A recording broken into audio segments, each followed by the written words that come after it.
नमस्कार, मैं प्रखर आपका अपने इस यूट्यूब चैनल पे बहुत-बहुत स्वागत करता हूँ। आज की इस वीडियो में हम समझने वाले हैं कि बिहार जो है पहला देश का जो पहला ऐसा राज्य बनने जा रहा है कि जो ई-वोटिंग यानी इलेक्ट्रॉनिक वोटिंग शुरू करने जा रहा है, ठीक है?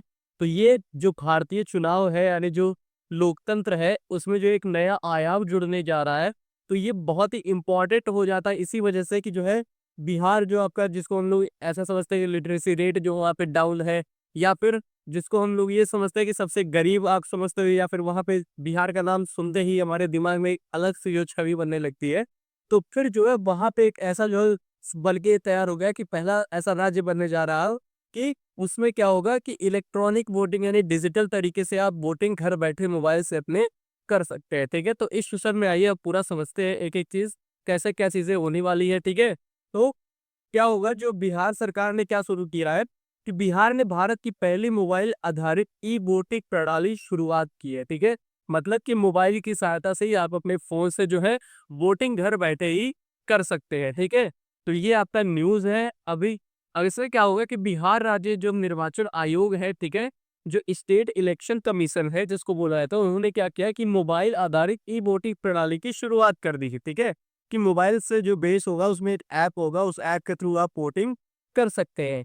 जिससे बिहार ऐसा करने वाला भारत का पहला राज्य बन गया है। अब ये चीज़ें आपके लिए इम्पोर्टेंट हो जाती हैं कि ऐसा करने वाला जो बिहार का है, वो भारत का पहला जो है राज्य बन चुका है, ठीक है? यह नई प्रणाली 28 जून को होने वाले नगर निकाय चुनावों में लागू की जाएगी, जिसकी पुष्टि राज्य निर्वाचन आयुक्त दीपक प्रसाद ने की है, ठीक है? जो 28 जून को जो वहाँ के नगर निकाय के चुनाव होने वाले हैं, उसमें जो इसको पहली बार प्रयोग किया जाएगा और इस चीज़ को करने वाला बिहार जो है वो देश का पहला राज्य बन चुका है, ठीक है? तो अब इसके बारे में और चीज़ें हम समझते हैं कैसे क्या होगा, ई-वोटिंग क्या होती है? ई-वोटिंग क्या होती है इस चीज़ को हम समझते हैं कि ई-वोटिंग का मतलब क्या होता है मोबाइल या इलेक्ट्रॉनिक डिवाइस के ज़रिए दूरस्थ मतदान करना मतलब कहीं भी आप बैठे हो, अब ज़रूरी नहीं है बिहार में ही कि अगर इलेक्शन हो रहा है तो आप बिहार में ही हो। कहीं पे भी अगर आप बिहार के निवासी हैं और फिर कहीं जो है आप प्रवासी मजदूर के रूप में या फिर किसी और काम के लिए बाहर कहीं पे रह रहे हैं, तो वहाँ से आप बैठे-बैठे जो है अपने मोबाइल फ़ोन से आप वोटिंग कर सकते हैं। मतलब दूर रह के भी आप वोटिंग कर सकते हो या तो किसी इलेक्ट्रॉनिक डिवाइस की सहायता से या फिर मोबाइल की सहायता से, ठीक है? अब इस प्रणाली में क्या होगा कि मतदाता जो है उसको एंड्रॉयड मोबाइल ऐप मतलब एक एंड्रॉयड मोबाइल होगा जिसमें एक ऐप होगी, ठीक है? उसका उपयोग करके बिना मतदान केंद्र गए ही वो अपना वोट डाल सकते हैं, ठीक है? समझ में आया? ये होता है इलेक्ट्रॉनिक वोटिंग, ठीक है? अब इसमें जो है क्या चीज़ है वो कि बिहार में ई-वोटिंग 2 मोबाइल ऐप के माध्यम से मतलब 2 ऐप्स ऐसे बनाए गए हैं, तो ऐप बनाया गया है, जिसके माध्यम से इस इलेक्ट्रॉनिक वोटिंग की जो पूरी प्रोसीजर है, उसको जो है कंप्लीट कराया जा सकता है, ठीक है? तो वो क्या एक पहला जो ऐप है वो है ई वोटिंग सेगवर्ट, ठीक है? जिसको सीडैट यानी centre for development of advanced computing ने विकसित किया डेवलप किया है और दूसरा जो है वो बिहार राज्य निर्वाचन आयोग द्वारा विकसित एक अन्य ऐप है, ठीक है? मतलब एक जो पहली ऐप है उसका नाम क्या है ई वोटिंग SEC BHR, ठीक है? और दूसरा जो है बिहार राज्य निर्वाचन आयोग द्वारा विकसित किया गया एक अन्य ऐप। मतलब 2 ऐप की जरूरत पड़ेगी अगर आप जो है इलेक्ट्रॉनिक वोटिंग करना चाहते हैं फिर, ठीक है? अब किसके लिए है ये चीज़, इस चीज़ को भी समझते हैं। तो जो राज्य निर्वाचन आयुक्त के अनुसार इस प्रणाली का उद्देश्य क्या है, मतलब क्यों ये शुरू किया गया? इसका उद्देश्य है कि मतदाताओं को सक्षम बनाना जो पारंपरिक मतदान में शामिल नहीं हो पाते। मतलब ऐसे लोग जो मतदान केंद्र तक नहीं पहुँच पाते हैं, जैसे जो प्रवासी मज़दूर हैं, जो कहीं बाहर रह रहे हैं, स्टेट में उस समय नहीं है, ठीक है? उनके लिए और फिर जो गर्भवती महिलाएँ होती हैं, जो घर से बाहर नहीं निकल पाती हैं, कुछ ऐसे लोग जो बहुत ही गंभीर बीमारी से पीड़ित हैं, जो हॉस्पिटलाइज़्ड हैं, जो चल फिर नहीं सकते हैं या फिर जो विकलांग लोग हैं जिनको आने-जाने में दिक्कत होती है, तो उन सबको मद्देनज़र रखते हुए ये ऐप जो है ये डेवलप किया गया है किसके द्वारा? बिहार सरकार के द्वारा, ठीक है?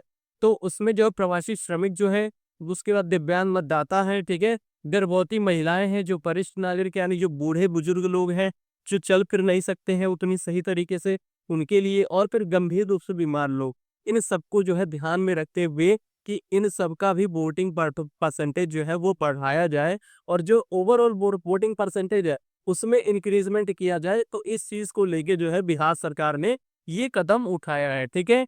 और फिर आगे इसके बारे में और चीज समझते हैं हम कि बिहार की जो की वोटिंग प्रणाली है कि अत्याधुनिक तकनीक के माध्यम से सुरक्षा और पारदर्शिता सुनिश्चित की गई है।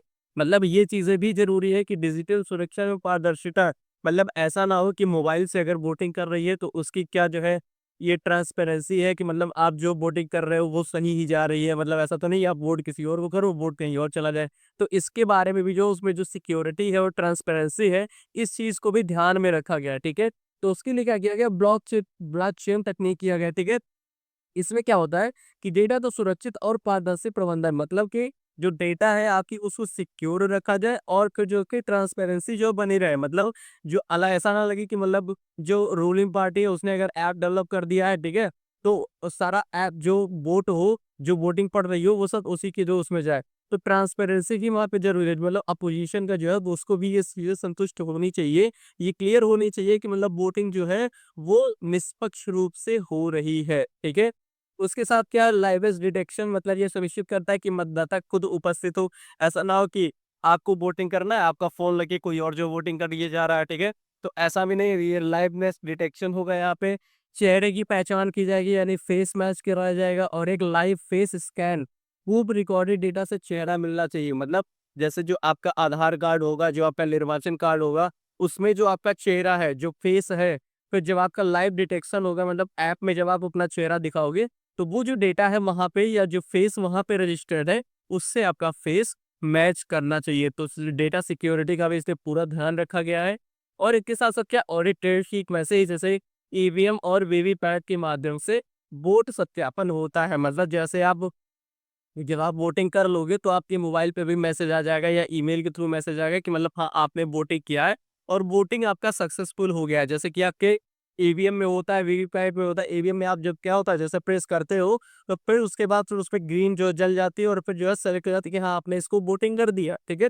तो सेम उसी तरीके से इसमें भी ये चीज़ें ध्यान रखी गई हैं कि आपको पता चल जाए कि मतलब आपने वोटिंग कर दिया, आपका वोटिंग जो हुआ वो सक्सेसफुल हुआ।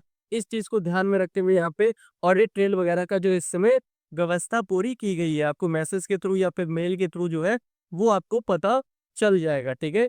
तो ये बिहार सरकार की तरफ बहुत ही बेहतरीन पहल शुरू कर दी गई है और ये जो भारतीय लोकतंत्र है, ठीक है? इसके लिए एक नया आयाम ये जुड़ने जा रहा है कि आगे जो आपका भविष्य है, हो सकता हो कि ये चीज़ें पूरे देश में जो है अब इसको लागू कर दिया जाए कि जो है आने वाले जो चुनाव हो उसमें डिजिटलाइज़्ड कर दिया जाए कि जो लोग बाहर रह रहे हैं, जो लोग अभी चल फिर नहीं सकते हैं या जो लोग, और फिर ओवरऑल जो है वो जो वोटिंग होती है उसके परसेंटेज को बढ़ाने के लिए, इंक्रीज करने के लिए ये हो सकता है कि आने वाले जो है समय में इस चीज का प्रयोग पूरे देश लेवल के चुनाव पे किया जाए, ठीक है।